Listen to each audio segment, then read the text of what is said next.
Buenas noches con todos y bienvenidos a un nuevo episodio de nuestro intento de la reunificación de las ciencias con la espiritualidad a través del estudio de las raíces hebreas. Este será un repaso acerca de la porción de la creación. Vamos a repasar ciertos conceptos relacionados con lo que conocemos como la creación. Y por lo tanto tenemos que referirnos a los primeros capítulos, a capítulo 1 y capítulo 2 de Génesis, tratando de entenderlos desde las raíces hebreas. Los primeros conceptos que tenemos que entender es cuando leemos la Torá, tenemos que estar seguros de que el tiempo, tal como está relatado, no existe. Es decir, el relato está escrito en palabras de este mundo, con figuras de este mundo para que nosotros podamos entenderlo. Pero en realidad, en la espiritualidad, ante el Creador, en los ojos del Creador, el tiempo no existe. Por lo tanto, cuando decimos en el principio creó Dios los cielos y la tierra, como dice Génesis 1:1, debemos adaptarnos a este concepto de que es un relato cíclico. Cuando decimos un relato cíclico, estamos hablando de algo parecido a esto, ¿no? Que se repite. Por lo tanto, si se repite, tendríamos que necesariamente considerar, como hemos aprendido, que el final está ligado al principio. Es decir, siempre que hay un principio es porque hay un final. Entonces, cuando relata la escritura en el principio, ese principio es también el punto final de algo, porque la creación es algo continuo, es algo que se va dando continuamente en nuestra propia vida. Entonces, cuando decimos en el principio creó Dios los cielos y la tierra, podríamos también decir, desde el principio crea Dios los cielos y la tierra, o está creando Dios los cielos y la tierra. Entonces, además, en cada verso, en cada porción, tenemos la posibilidad de cuestionarnos, de preguntar todo lo que sea necesario para poder extraer la sabiduría de todas de todo lo escrito allí. Entonces, una de las cosas que debemos cuestionarnos es, como sabemos ahora que el principio está ligado a un final, ¿de qué principio habla? Porque no especifica. Y habíamos hablado de que los sabios nos cuentan que en los escritos bíblicos hay 4 veces que está escrito en el principio, particularmente cuando se refiere a los reinados de ciertos reyes. Y si está mencionado 4 principios en el principio del reinado de tal rey, este también puede ser el principio de un reinado. Y si estamos hablando del principio de un reinado, ¿el reinado de quién nos relata esta escritura? Nos está hablando del principio del reinado del Creador. Es el que está creando todo lo que existe, ¿no? Y como hemos visto, toda la escritura tiene figuras bajo las cuales está relatada. Una de ellas es el creador como un rey y su pueblo, ¿sí? Como el pueblo que él tiene que el pueblo que tiene que servirlo. La otra figura es el del esposo y de una esposa, ¿cierto? Él es el esposo y su pueblo es la esposa. Entonces, cuando leemos la escritura, tenemos que aprender a interpretarla. Es decir, la lectura de la escritura no debe ser una simple lectura. y tenemos que aprender las herramientas de estudio que fueron con las que la misma escritura fue escrita. Es decir, si la escritura fue escrita bajo un pensamiento hebreo y utilizando ciertas herramientas de la escritura, en este caso de la escritura hebrea, tenemos que aprender esas herramientas de decodificación del pensamiento hebreo y de la escritura hebrea. Lo curioso de todo esto es que también para entender esto tenemos que ayudarnos de las matemáticas. Es decir, que paralelamente tenemos que ir revisando los conceptos de la ciencia que tienen que calzar y tienen que calzar paralelamente a lo descrito por la Biblia, la espiritualidad. Es decir, no deben ser conceptos separados. Entonces, sigamos. Cuando decimos en el principio creó, la palabra creó, el verbo creó, viene de la palabra hebrea bará. Y bará hemos aprendido que está ligado al mundo que se conoce como Bería. Bería es el mundo del intelecto, el mundo de arriba, ¿no? Vamos a revisar esto en el árbol de la vida enseguida. Luego, dice, creó Dios, y nosotros ahora conocemos que Dios, hay una palabra escondida en la palabra, en el relato de la Biblia. Cuando revisamos el hebreo, dice Dios o Elohim et. Es decir, hay un vocablo adicional que tenemos que tomarlo en cuenta. Y ese vocablo deberíamos traducirlo como Dios verbo. Y nosotros ya conocemos a quién se refiere el verbo, ¿no? Entonces, Dios verbo, que el verbo estaba desde el principio. Dios verbo en hebreo es Elohim Aleph Tav o simplemente Elohim et. Este vocablo et, que le conocemos como el verbo, como el resumen de todo el alfabeto cuyo concepto nos lleva al conocimiento de toda la Torah, que es el verbo. Además, está ligado en hebreo a una palabra muy importante que se relata en los rezos hebreos. Entonces, vamos a escribir cómo se pronuncia tú cuando se refiere al Creador, cuando decimos, bendito eres tú, Padre nuestro, Rey del universo, que son parte común de todos los rezos. Baruch atah. Baruch atah es bendito eres tú. Entonces, este vocablo tú está relacionado, está refiriéndose al Creador, está escrito en hebreo de esta forma. Está escrito como Aleph, Tav y Hei. ¿Sí? Aleph, Tav, Hei. Entonces, esto es la cosa más interesante, una cosa que nos debería sorprender. ¿Por qué? Porque es precisamente aquí, precisamente de esta forma, cuando entendemos el hebreo, que en un rezo, en una plegaria al Creador, le decimos bendito eres tú. ¿Sí?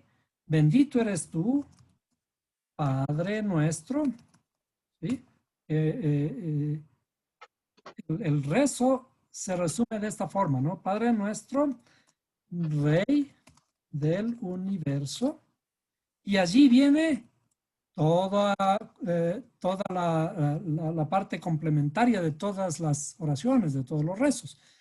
Pero el encabezamiento de este agradecimiento al Creador comienza por esta alabanza. Bendito eres tú, Padre nuestro, Rey del universo. Entonces, ¿a qué tú nos referimos? Cuando nos referimos al tú, nos estamos refiriendo precisamente a este verbo, ¿sí? A este verbo que está ligado, aquí entendamos un poquito más. ¿no? Sería este verbo, ¿sí? Este verbo, Aleph Tav, ¿sí? Al que le adicionamos ¿qué?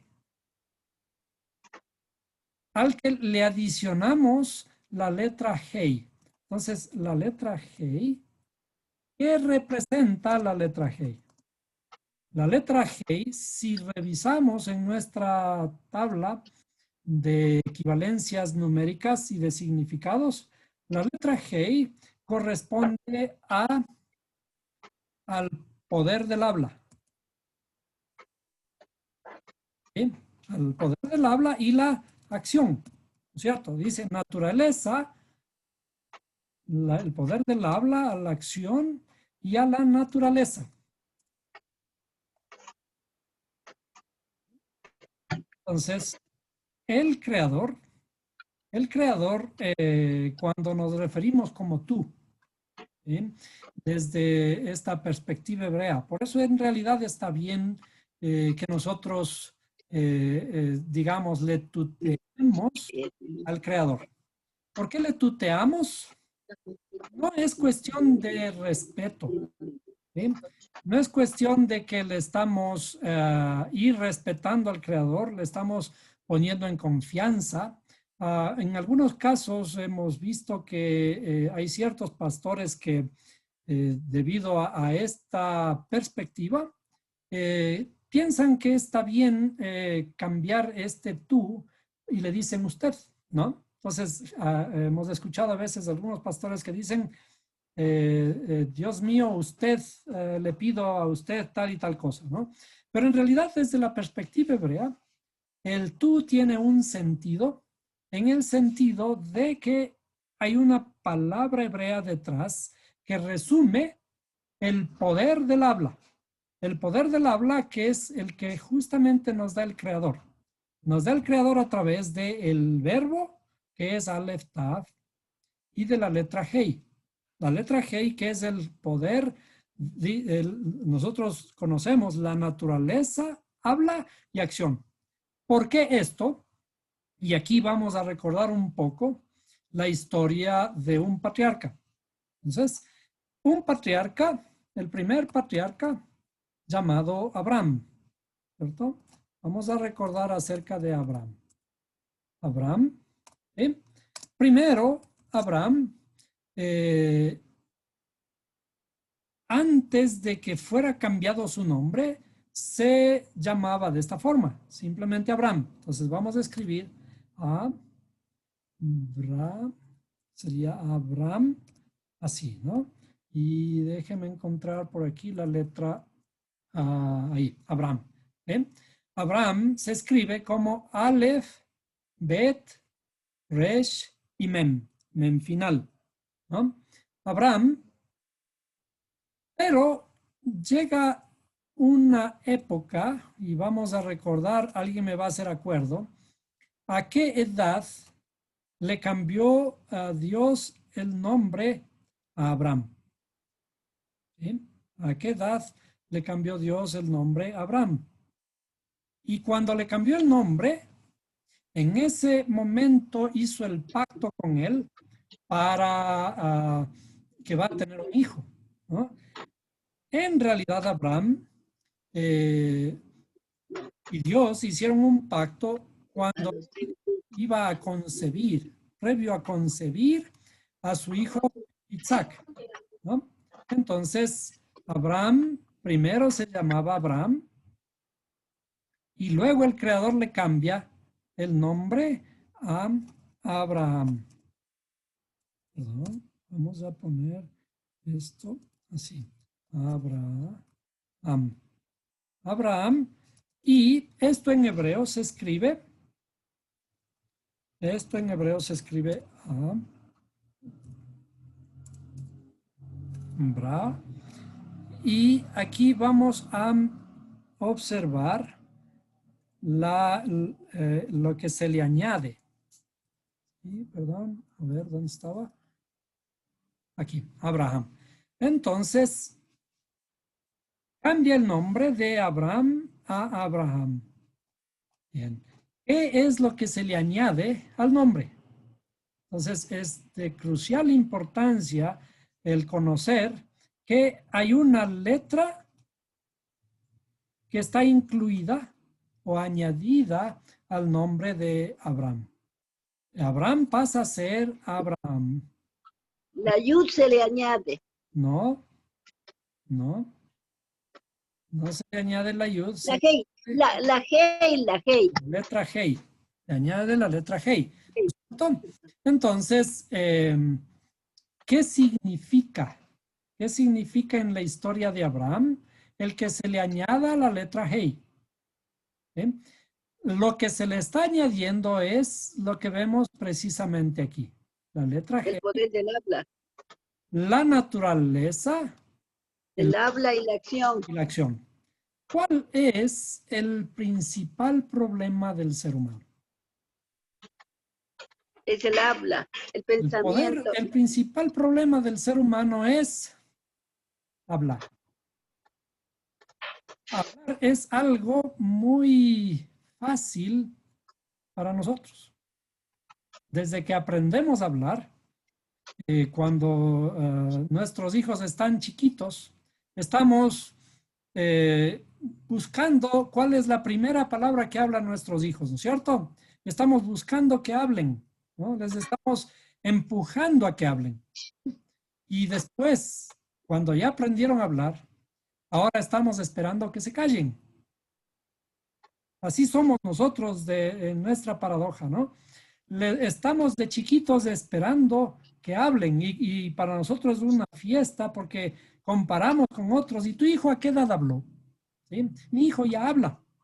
¿Sí? Hay otros que dicen, no, el mío todavía no. Y entonces le ponemos en preocupación a otras personas porque dicen, mi hijo se ha demorado mucho en hablar. Y nos ponemos preocupados, ¿no?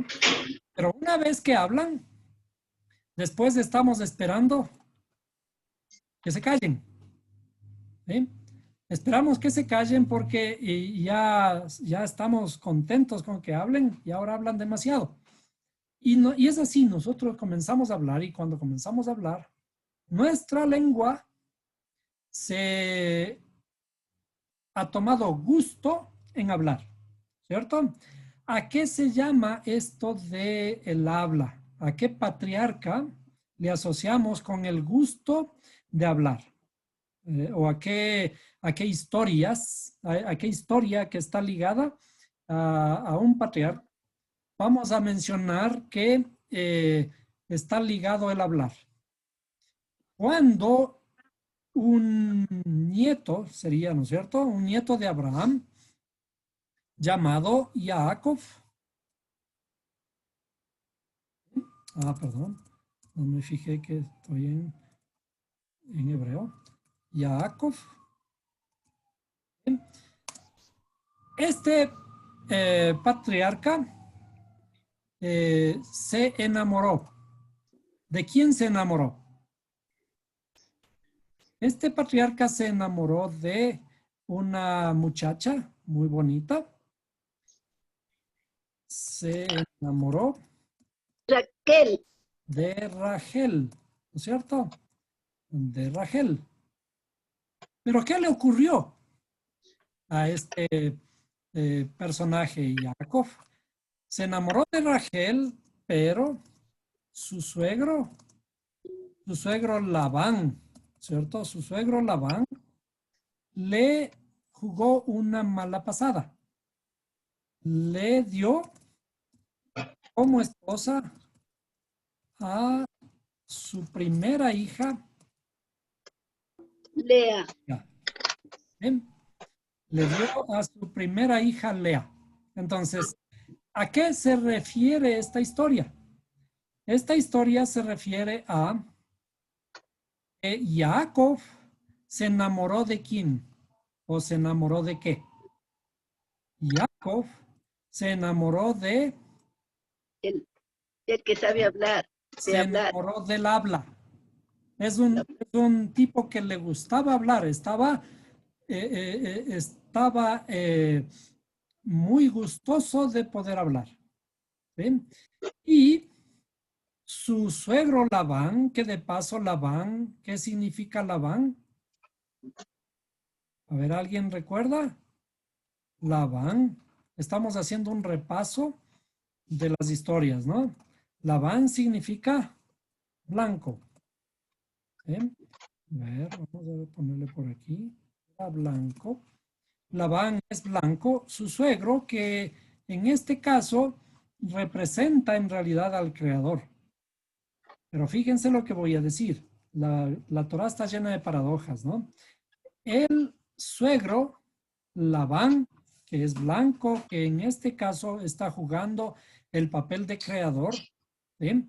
Pero el creador que le pone una treta a Jacob, por lo tanto, es quien, el oponente. Labán juega el papel de oponente.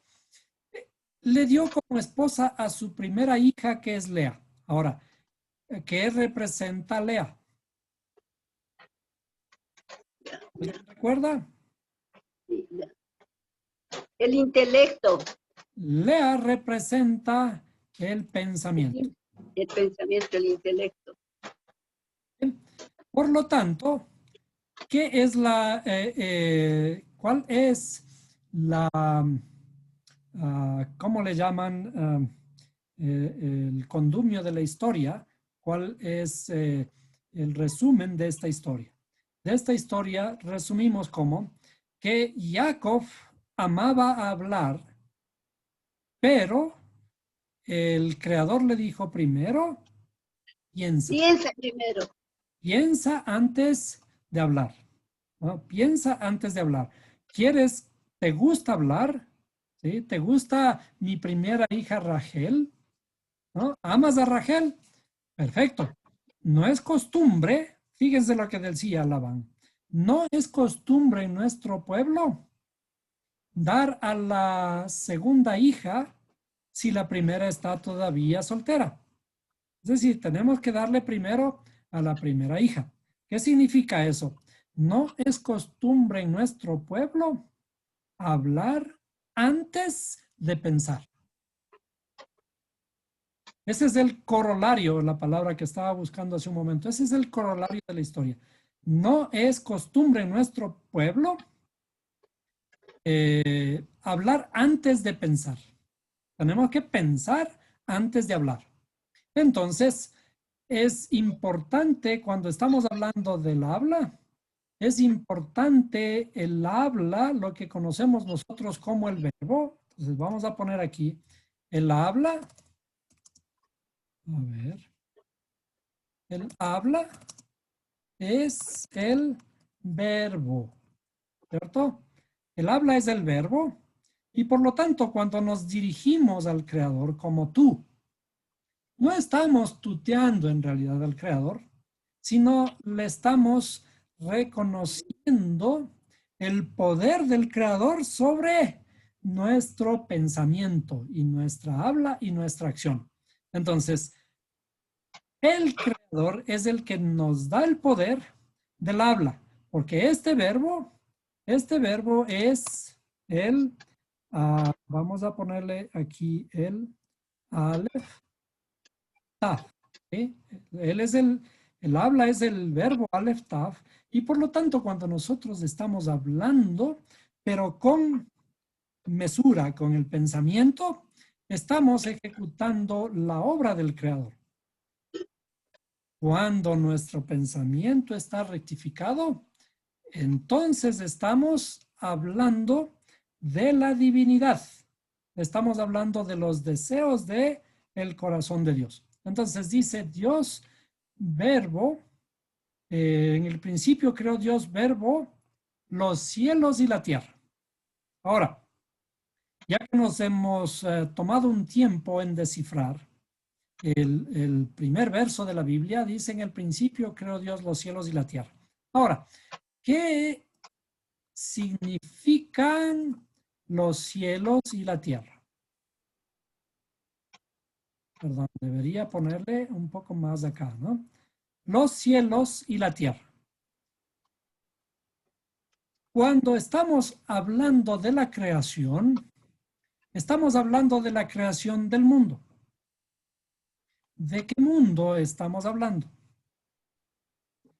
El mundo que es la suma de todos los mundos, incluyendo el mío. ¿Sí? Los mundos, el tuyo y el mío.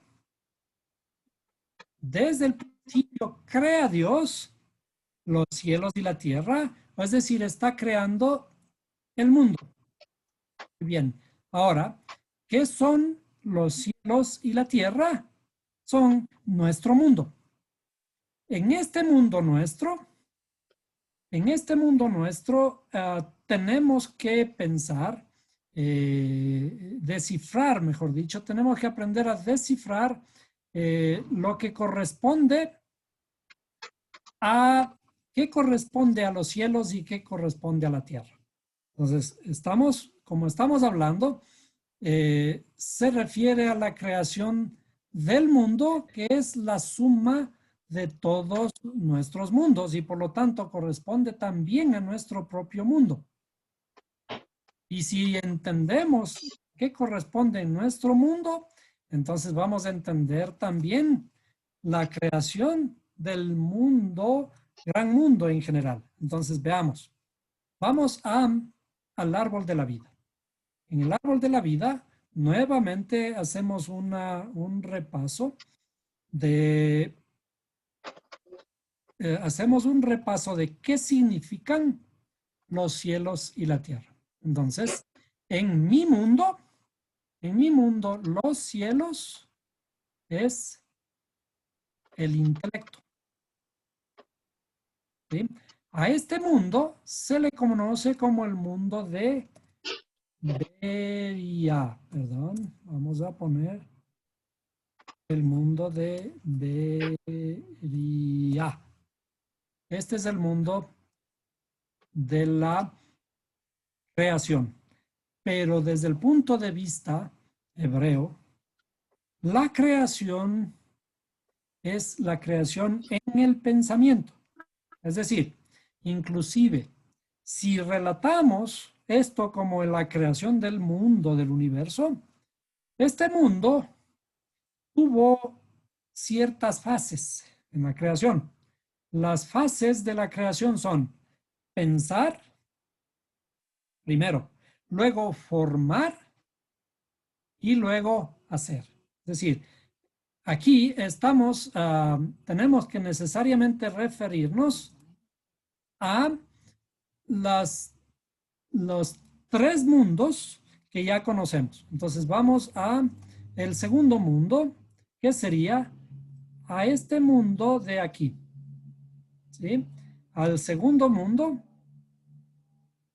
al mundo de, este sería el mundo de Yetzirah. Lo vamos a poner así, ¿no? Yetzirah. El mundo de Yetzirah, que es el mundo de la formación. Vamos a poner los paralelos aquí al otro lado enseguida, ¿no? El mundo de Yetzirah, que es el mundo de la formación, que es más bien el mundo de las emociones, el mundo de la formación de nuestras emociones. Y luego el tercer mundo es el mundo de la acción. ¿Sí? El mundo de la acción, que sería este mundo. ¿Sí? Entonces aquí, en este mundo, estarían cuáles son los ejecutantes de la acción simbólicamente. Simbólicamente, los ejecutantes de la acción son nuestros miembros, ¿no? Los 4 miembros que tenemos, nuestras manos y nuestros pies. Nuestras manos, con nuestras manos ejecutamos la creación y con nuestros pies también nos vamos hacia la creación. Entonces, a este mundo se le conoce como el mundo de Asia. Entonces, estos tres mundos son los que más podemos estar en contacto nosotros. Aquí hay 2 mundos que los hemos emitido, que luego los revisaremos algún momento, que son ya los mundos superiores, ¿no? Pero por lo pronto, hasta aquí, ¿cuál es la estructura, como vimos la clase anterior, en qué forma fue creado el mundo? Primero, el mundo fue creado en el pensamiento. Entonces vamos a ponerle aquí en el mismo color. Este sería el mundo del pensamiento, ¿no? El pensamiento, ¿sí?, expresado por el intelecto. Por lo tanto, cuando decimos que en el principio creó Dios los cielos y la tierra, y allí está expresado con la palabra bara, que está relacionada con vería, en realidad el creador está diseñando el mundo aquí en el pensamiento, en su pensamiento y también en nuestro pensamiento. Cuando está hablando nuevamente de la creación, está hablando de la creación de nuestro mundo y también está hablando aquí de cómo nosotros somos formados. Primeramente en el pensamiento. Luego sería aquí el mundo de la formación. Vamos a poner aquí la formación, ¿sí? La formación o el mundo de nuestras emociones, ¿sí?, de nuestras emociones, ¿sí? Acá la formación y luego sería hacia el mundo de la acción. Entonces, la acción.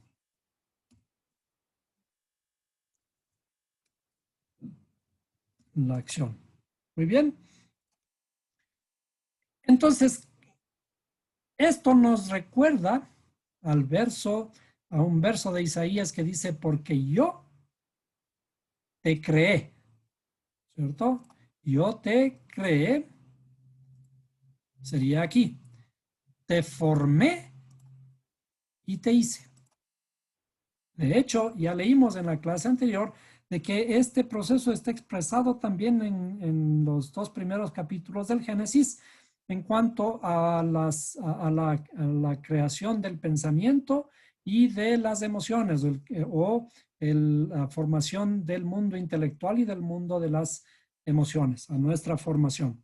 Entonces, cuando relatamos la creación, a todo esto, a este proceso, desde el mundo del intelecto hacia nuestras emociones y hacia nuestras acciones, a todo esto se resume con el habla, ¿no?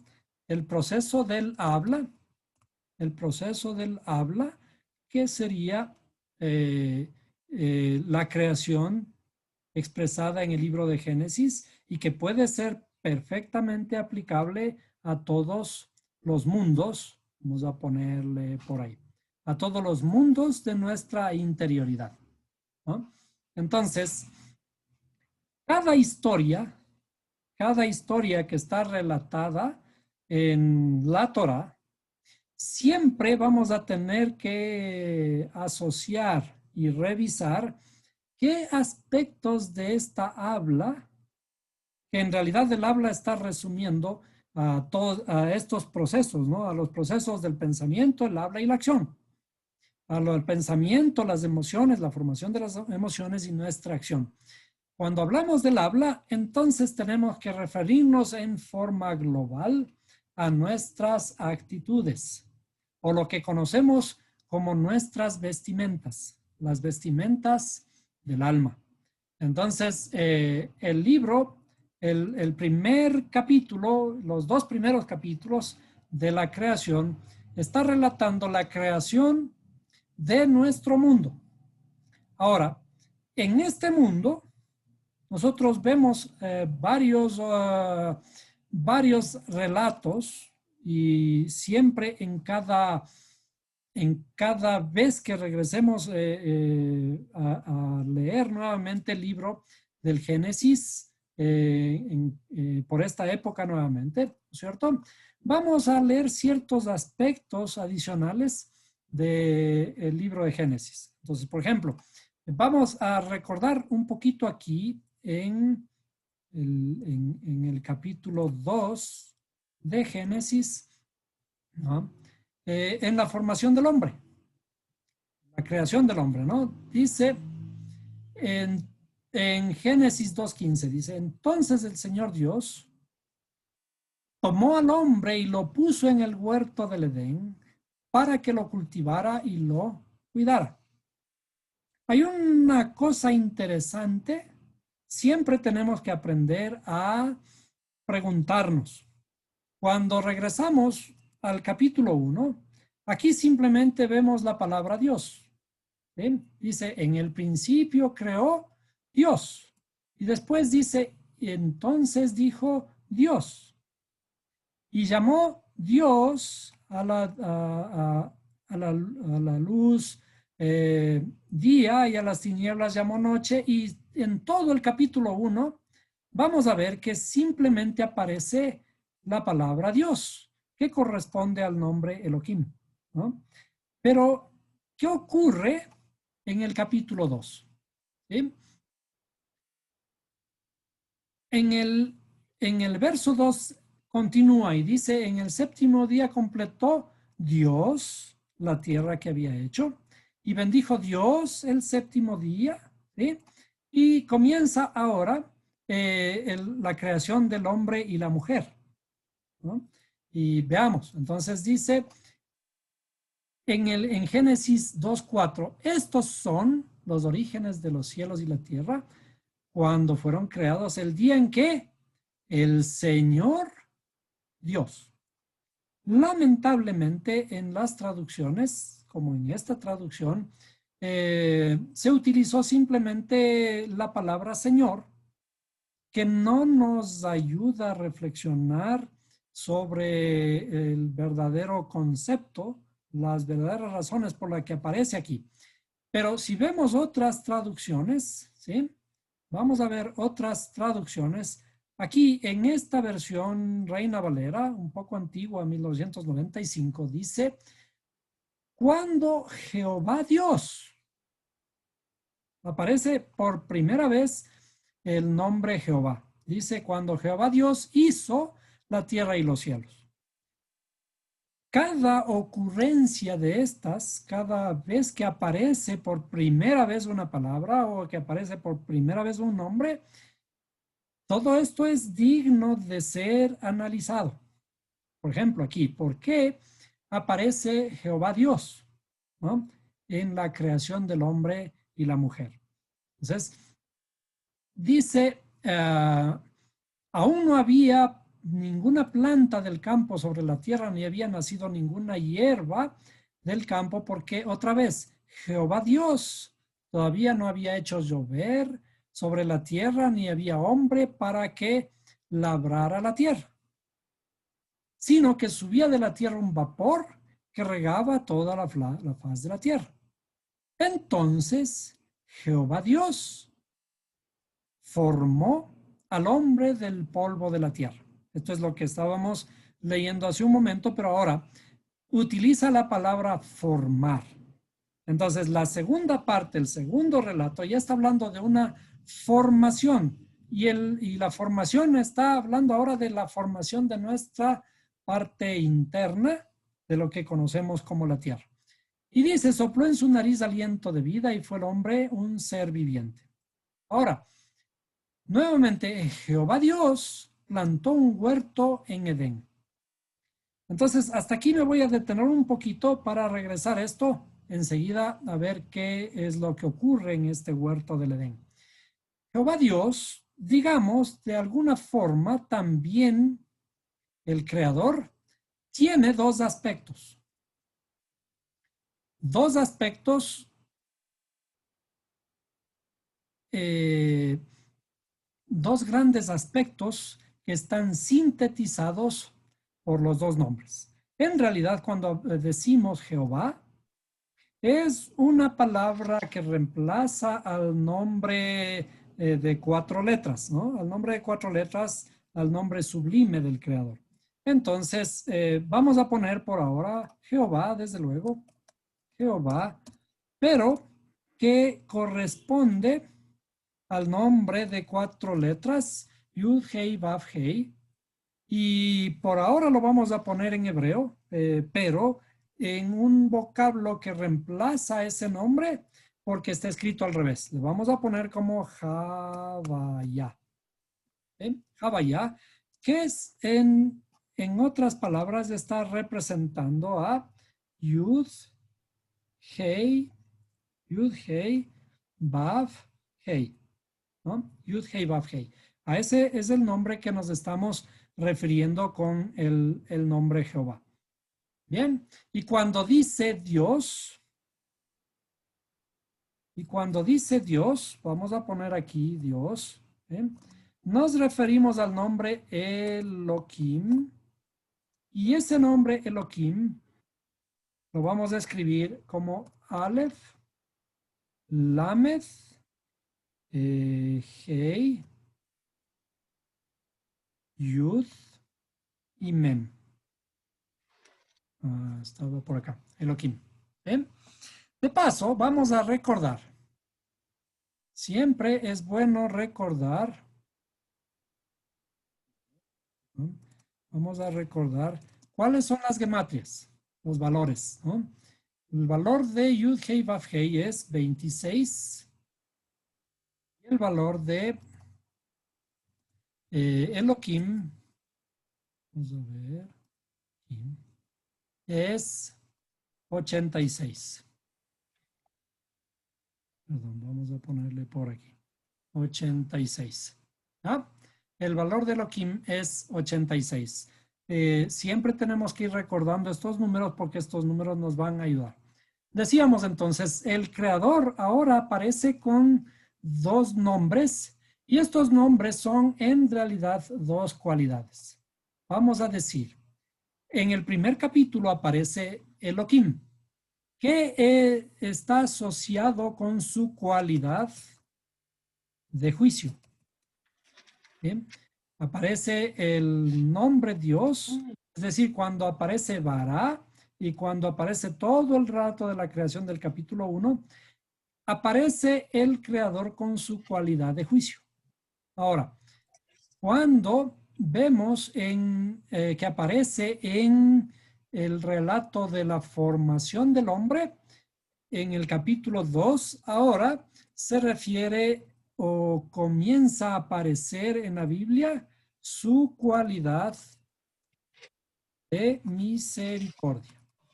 Entonces, el creador aquí, en estos dos capítulos, ya aparece también dos de sus cualidades y por lo tanto diríamos que también hay una dualidad. Hay una dualidad. Entonces, a esto se refiere con lo que estamos viendo en nuestro famoso árbol de la vida aquí. ¿Sí? Hay dos columnas que están por ahora separadas, ¿sí? Y que se refiere a nuestra interioridad también, ¿no? La primera cualidad, No sé, nuestra cualidad de ¿cómo juicio, será? ¿sí? Cualidad de juicio en nuestro árbol de la vida, la cualidad de juicio.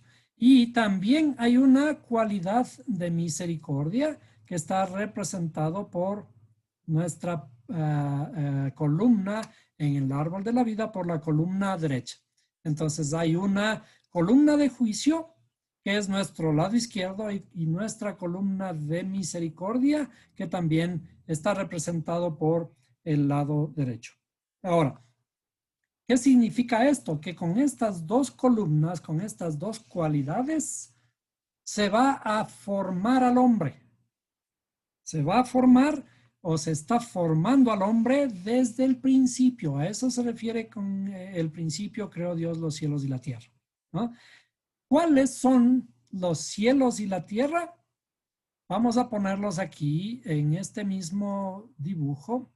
Los cielos, el intelecto, ¿sí? Y la tierra, vamos a poner aquí esta. La tierra en general, ¿sí? Los cielos y la tierra, ¿qué sería esto? Entonces, aquí vamos a poner, esto sería la tierra.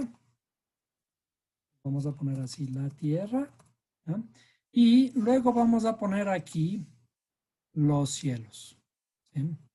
Los cielos. Entonces, en el principio creó Dios los cielos y la tierra, también existen dos cualidades en nuestro mundo.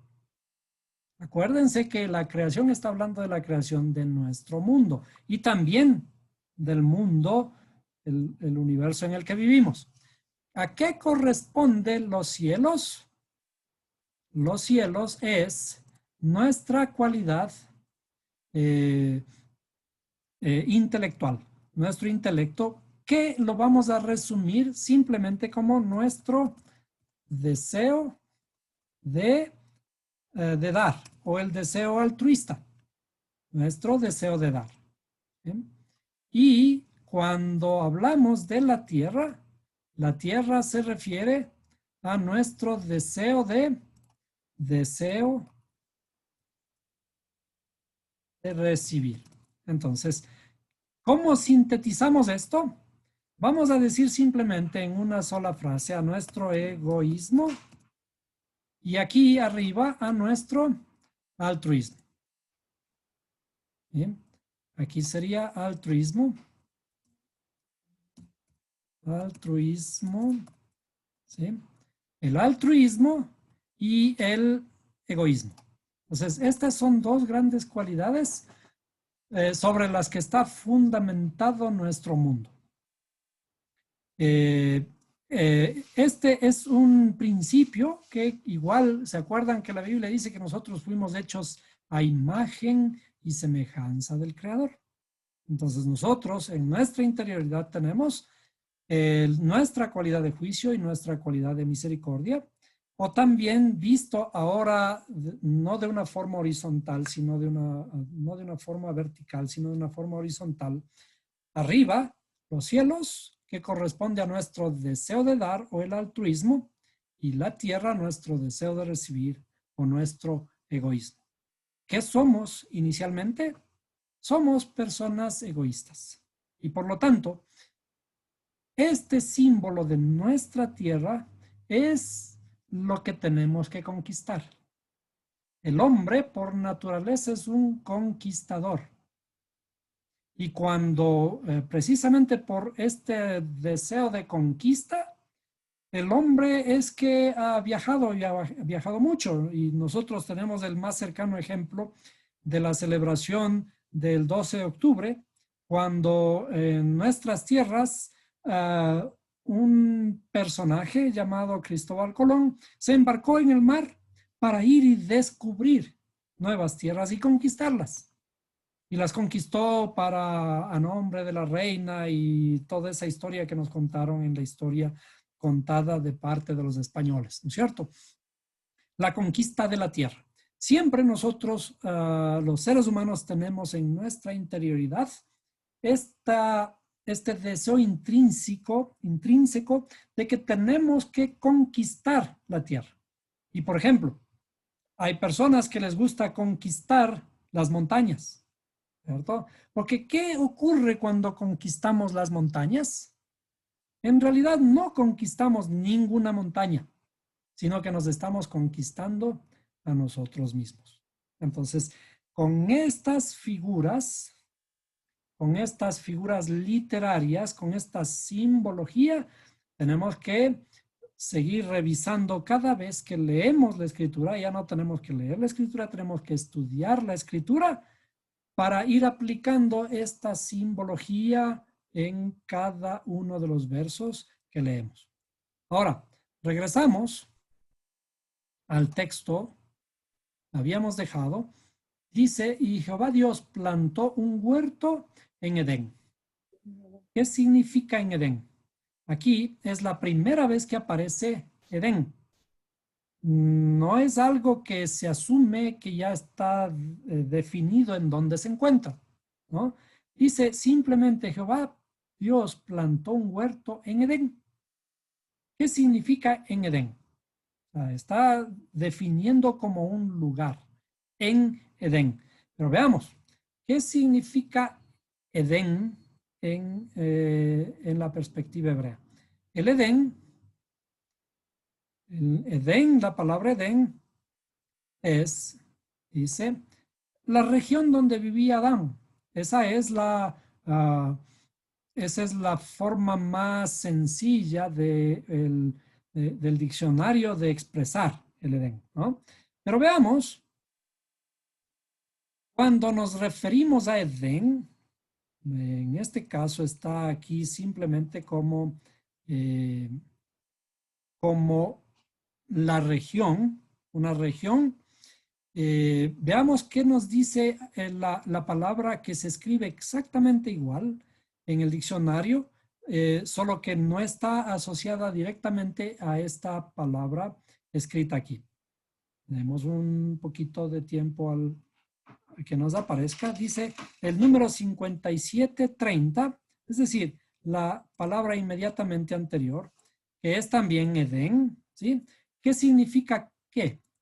Placer, deleite, delicadeza, delicia. ¿Sí?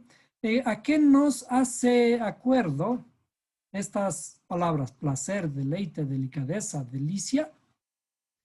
Por ejemplo, en los Salmos dice, el rey David dice, no, porque en tu presencia hay delicias para siempre. Y cuando el salmista habla de delicias, precisamente está empleando la palabra Edén. La palabra Edén que nosotros la vemos que está definida aquí en el verso 2.8. Dice, y plantó el Señor un huerto hacia el oriente en Edén. En Edén. Es decir, ¿en dónde fue plantado el huerto? El huerto fue plantado en las delicias. ¿Y dónde hay delicias? Delicias hay en su presencia. En tu presencia hay delicias para siempre. ¿Y cómo confirmamos esto?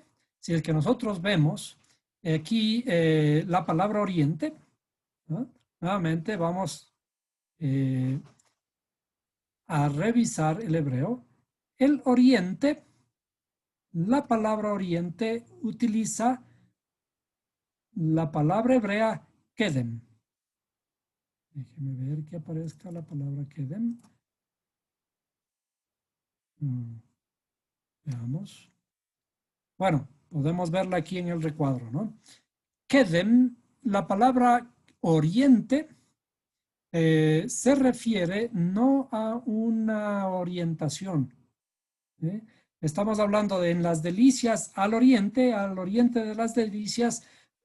¿A qué se refiere? Está hablando de las delicias en su presencia, porque aquí dice antigüedad, eterno, lado oriental, en el pasado, desde el principio, ¿no es cierto? En el principio. ¿De qué está hablando el verso 1? En el principio creó Dios los cielos y la tierra. Entonces, en ese principio está en sus delicias, ese principio está arriba y ese principio está en la eternidad. Entonces, cuando habla de el huerto del Edén que está plantado en el oriente o hacia el oriente, estamos hablando del inicio de todo. En el inicio de nuestro mundo estamos en la presencia del Creador, en sus delicias, en la eternidad con el Creador. Es decir, el Edén no corresponde a ningún lugar aquí en la tierra, un lugar físico, ninguna región, ningún lugar que podamos señalar, ni ir a buscar y encontrarlo. Está hablando de una alegoría que se refiere a la espiritualidad de donde provenimos. Entonces, y allí es en donde puso al hombre que había formado. ¿A qué se refiere a qué se refiere este Edén? El Edén, si regresamos nuevamente a nuestro árbol de la vida, el árbol de la vida, el conocimiento del árbol de la vida, el encontrar todas las delicias en el árbol de la vida es regresar al Edén. Desde el punto de vista hebreo, el Edén o las delicias está aquí, en el árbol de la vida. Y este árbol de la vida está ¿en dónde? También en nuestra interioridad. Por lo tanto, cuando nosotros conocemos acerca de nuestra interioridad, cuando conocemos acerca de todas las facetas de nuestra interioridad, todos los tesoros, cuando labramos la tierra y damos los mejores frutos, cuando encontramos, excavamos en nuestra tierra, encontramos los mejores tesoros, estamos obteniendo las delicias o estamos en el jardín del Edén. Entonces, en el jardín del Edén que estuvimos en la presencia del Creador, en su deleite, esto es regresar al Edén, nuestro Edén. Ahora, hay un verso en el Apocalipsis. Vamos a saltarnos. Fíjense que estamos en el principio. Y para hacer honor a que el final está ligado al principio, no hay mejor forma que saltarnos para hacer esta conexión, ¿no es cierto? Vamos a hacer esta conexión de el último libro. Si es que vamos al último libro, estamos justamente enlazando el final con el principio. El principio o esta cosa que hemos definido desde el inicio, ¿no es cierto? El final debe estar enlazado con el principio. Y cuando enlazamos el final con el principio, de una forma armoniosa vemos la perfección y la belleza de las escrituras. Y precisamente aquí vamos a ver el mismo Edén, ¿no? Y veamos el relato. Lamentablemente en este relato tenemos que hacer ciertos ajustes porque esta es una traducción del griego, no es una traducción del hebreo. Y no tenemos la referencia hebrea para poder estar seguros de lo que estamos hablando en una forma 100%, pero tenemos esa conexión, ¿no? Es todo el pensamiento que estamos estudiando en Génesis, le podemos aplicar directamente aquí. Y entonces dice, el río y el río de la vida, ¿cierto? El río de la vida. Qué curioso, ¿no? Que hay un río que genera vida. Y dice, y me mostró, vamos a ponerle un poquito más grande, y me mostró un río de agua de vida. ¿Qué clase de agua es? ¿No? Aguas vivas o aguas de vida, resplandeciente como cristal. De aquí es en donde sacaron que dice que en el cielo hay ríos de mar de cristal, ¿no? Un mar de cristal. Y si fuera así, pues sería bastante difícil entender un río o un mar de cristal, ¿no? Sería mucho mejor que fuera de agua, pero está hablando en el aspecto espiritual. Dice resplandeciente como cristal, es decir, cristalino, que salía ¿de dónde? Del trono de Dios y del Cordero. Cuando hablábamos del Edén, hace un momentito, ese Edén era en la presencia del Creador, en sus delicias, ¿no es cierto? Entonces, naturalmente que el río del agua de vida tiene que provenir de él. En medio de la calle de la ciudad y a cada lado del río estaba el árbol de la vida que produce 12 clases de fruto. 12 clases de fruto, es decir, el mismo árbol produce ahora 12 clases, ¿no? 12 clases de fruto, dando su fruto cada mes. Y hemos nosotros estudiado, hemos estado estudiando que cada mes de los que nosotros conocemos, ¿cuántos meses son? Son 12 meses. Los meses que estudiamos de acuerdo al calendario lunar, cada mes está asociado a una letra del alfabeto hebreo y está asociado a un signo del zodíaco y por lo tanto también a un fruto, ¿no? Y cuando estamos estudiando estos meses, vamos conociendo ciertos aspectos acerca de la Torah. Por ejemplo, el día domingo por la noche ocurrió la luna nueva, o por lo tanto el inicio de mes. El nuevo mes en el que estamos, el mes de Heshvan, o Mar Heshvan, que alude al diluvio. Ya vamos a estudiar la próxima clase acerca del diluvio. en este mes está asociado a un signo del zodíaco que corresponde a Escorpión, y hemos de estudiar un poquito qué se refiere a esto, y por lo tanto, un fruto también, ¿no? Son 12 frutos porque corresponden a los 12 meses del año. Y las hojas del árbol eran para sanidad de las naciones.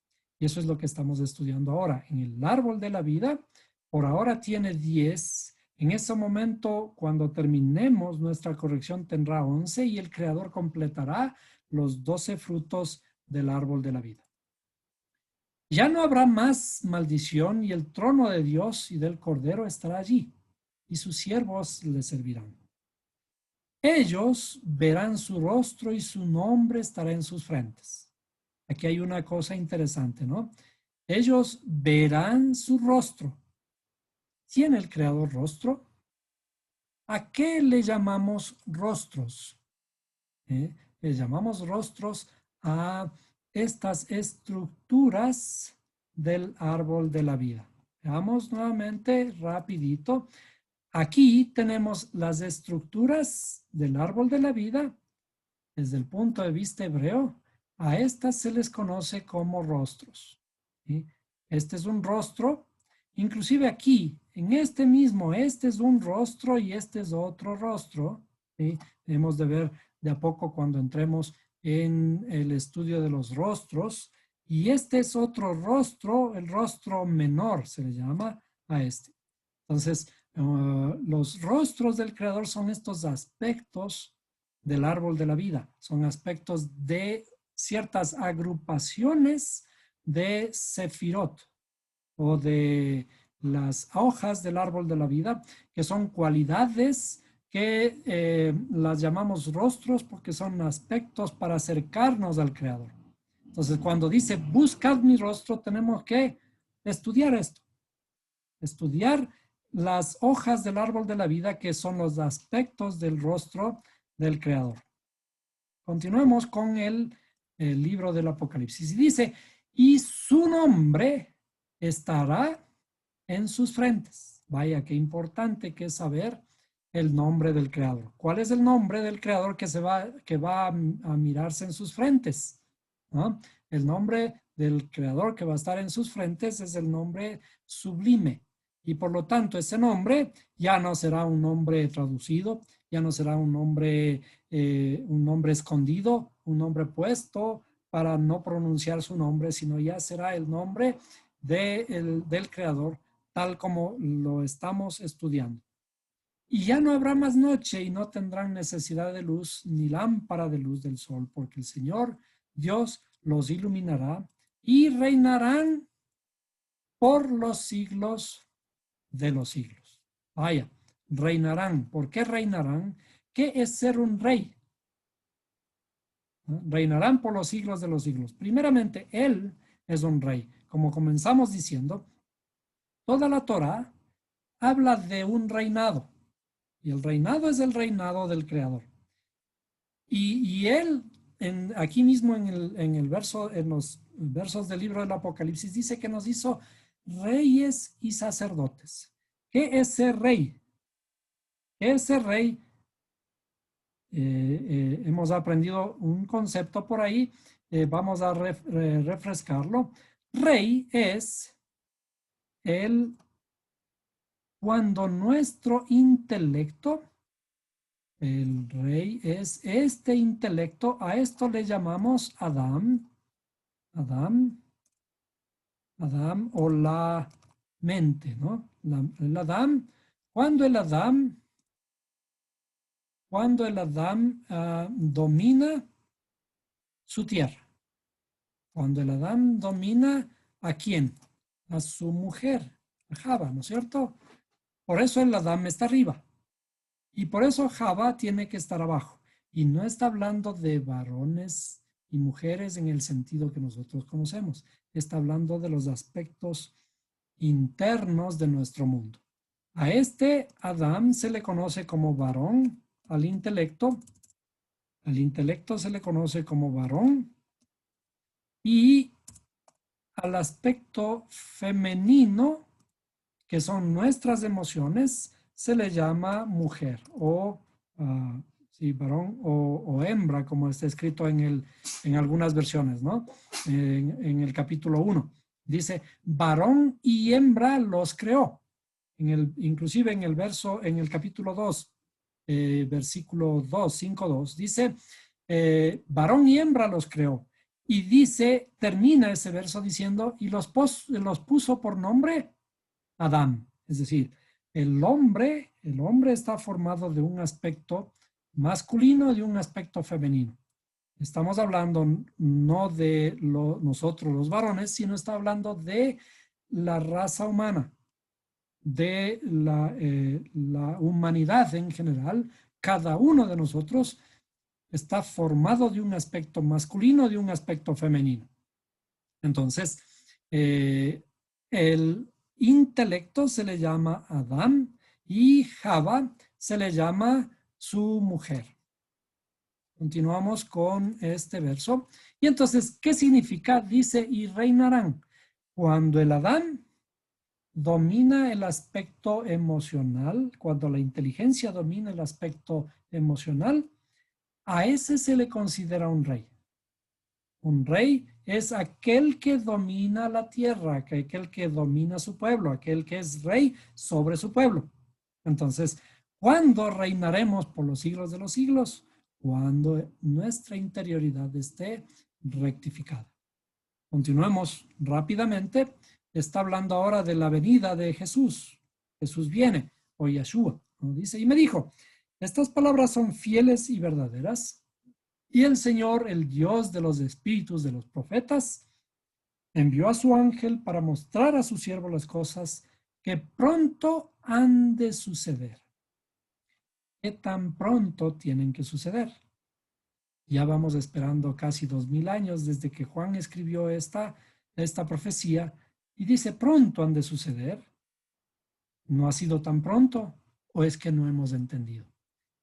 El Creador, su luz, su bondad, su revelación, la revelación de la luz, se está dando continuamente desde esta profecía. Entonces dice, y aquí, yo vengo pronto, en el sentido, yo estoy viniendo pronto. Bienaventurado el que guarda las palabras de la profecía de este libro. Y yo, Juan, soy el que oyó y vio estas cosas, y cuando oí y vi. Aquí hay dos aspectos muy interesantes que hemos de recalcar pronto en las diferentes lecturas que hagamos de la Escritura.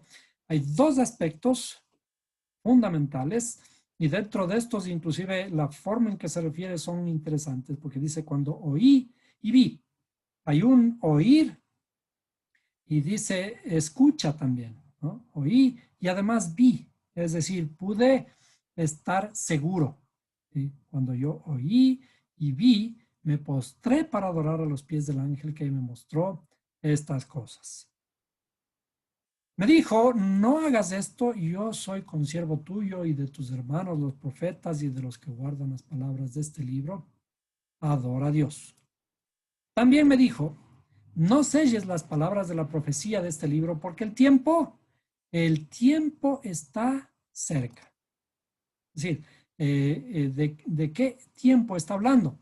Y recordamos un poquito aquí lo que estábamos hablando en el mes de Elul, hace un mes más o menos atrás, ¿no? ¿Cuál es el tiempo? El tiempo es Elul, y Elul es una ciudad. Es una confusión un poquito aquí, ¿no? El mes de Elul es el tiempo que ya está cerca, el tiempo de la reconciliación. Que el injusto, aquí hay una cosa muy interesante, ¿ah? Siempre estamos interesados en predicar que la gente al final de los tiempos retorne al Creador.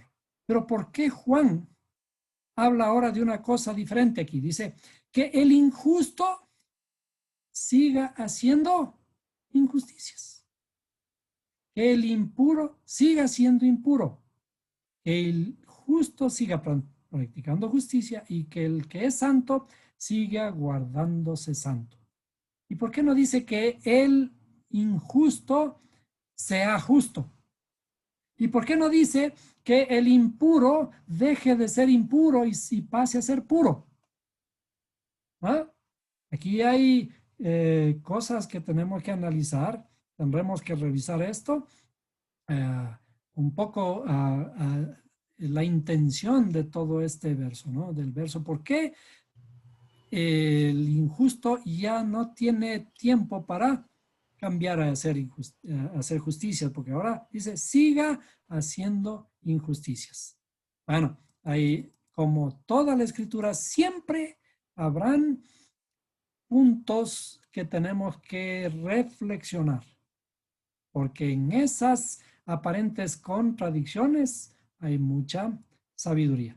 ¿Sí? Aquí que yo vengo pronto, mi recompensa está conmigo para recompensar a cada uno según sea su obra. Y otra vez, yo soy el alfa y el omega, el primero y el último, el principio y el fin. Momentito, un judío que nació como judío y después aprendió el griego, que dice yo soy el alfa y el omega, y que conocía la Torá y que en la Torá dice yo en el principio creó Dios Aleph Tav, los cielos y la tierra. Él sabía que el primero y el último, el principio y el fin es el Aleph Tav. Entonces aquí debería estar yo soy el Aleph Tav. ¿A qué le llamamos Aleph Tav a esto? ¿Cómo le llamábamos al Aleph Tav? El verbo. Yo soy el verbo, el primero y el último, el principio y el fin. Bienaventurados los que lavan sus vestiduras para tener derecho al árbol de la vida y para entrar en las puertas de la ciudad. ¿Qué es lavar las vestiduras? ¿De qué vestiduras está hablando? Las vestiduras de qué está hablando son el pensamiento, el habla y la acción. Es decir, los mundos de Beria, Yetzirah y Asiyah. ¿Ah? Beria, Yetzirah y Asiyah. Curiosamente, ¿en dónde estaban las iglesias de que habla Juan? Aquí en este libro del Apocalipsis, revisando. Estábamos revisando los conceptos de todo este año, ¿recuerdan? Las 7 iglesias que están, dice, en Asia. Vamos a saltarnos un momentito a este capítulo, ¿no? Perdón, en el capítulo 1 del libro de Apocalipsis, dice, Juan a las 7 iglesias que están ¿en dónde? En Asia. Y como vimos alguna vez en el estudio acerca del Apocalipsis, todas las iglesias estas estaban más o menos por Turquía, en lo que se conoce como Asia Menor. Asia es una cosa muy grande. No estaban las iglesias ni en la India, ni en la China, ni en Rusia, ni en ninguno de esos lugares, ni en Afganistán, ni cualquiera de esos países de Asia, pero estaban en Turquía, más o menos alrededor de Turquía, lo que hoy es Turquía, que se conoce como Asia Menor. La traducción, aquí entiendo yo, debió haberse dicho, porque fue un texto hebreo, Juan o Yohanan a las 7 congregaciones que están en Asia. Es decir, es una palabra que está refiriéndose al mundo de la acción. Las congregaciones del mundo de la acción. ¿Qué vestidura tenemos que lavarnos? Las vestiduras blancas que tenemos que tener son el pensamiento, el habla y la acción, ¿no? ¿Dónde estamos? Aquí más abajito.